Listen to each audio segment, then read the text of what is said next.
அண்மை செய்தியை பார்த்துக் கொண்டிருக்கிறோம். மக்களவைத் தேர்தல் தோல்வி குறித்த இரண்டாம் கட்ட கலந்தாய்விற்கான தேதியை தற்பொழுது அதிமுக தலைமை அறிவித்திருக்கிறது. அதனை நாம் அண்மை செய்தியாக பார்த்துக் கொண்டிருக்கிறோம்.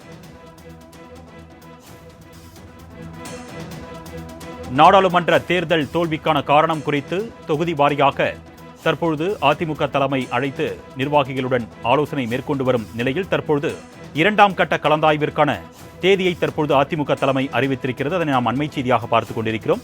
இது குறித்த கூடுதல் விவரங்களை செய்தியாளர் ராஜேஷ் வழங்க நாம் கேட்கலாம். வணக்கம் ராஜேஷ், அதிமுக வெளியிட்டிருக்கக்கூடிய அந்த தேதி விவரங்களை பதிவிடுங்க. மக்களவை தேர்தலில் கூட்டணி அமைத்து அதிமுக போட்டியிட்டது. அதிமுக தலைமையிலான கூட்டணியில் தேமுதிக உள்ளிட்ட கட்சிகள் இடம்பெற்றிருந்தன. போட்டியிட்ட 40 தொகுதிகளிலும் அதிமுக தோல்வியை தழுவியிருந்த நிலையில் கடந்த 10ஆம் தேதி, அதாவது பொது தேர்தல் முடிவுகள் குறித்து கடந்த 10ஆம் தேதி முதல் இன்று வரைக்குமே பல்வேறு மக்களவை தொகுதிகளுக்கான அந்த முடிவுகள் குறித்து அந்தந்த தொகுதி நிர்வாகிகளுடன் எடப்பாடி கே பழனிசாமி சென்னை ராயப்பேட்டையில் உள்ள அதிமுக தலைமை அலுவலகத்தில் ஆலோசனையில் ஈடுபட்டார்.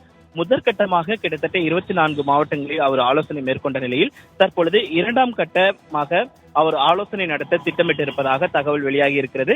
அதற்கான முழு விவரங்களும் வெளியாகி இருக்கிறது. அதன்படி இரண்டாம் கட்டமாக வருகின்ற 24ஆம் தேதி முதல் அடுத்த மாதம் 5ஆம் தேதி வரைக்கும் தொகுதி வாரியாக கழக நிர்வாகிகளுடன் அவர் ஆலோசனை மேற்கொள்வார் என்று அதிமுக தலைமை அலுவலகத்திலிருந்து அறிவிக்கை வெளியாகி இருக்கிறது.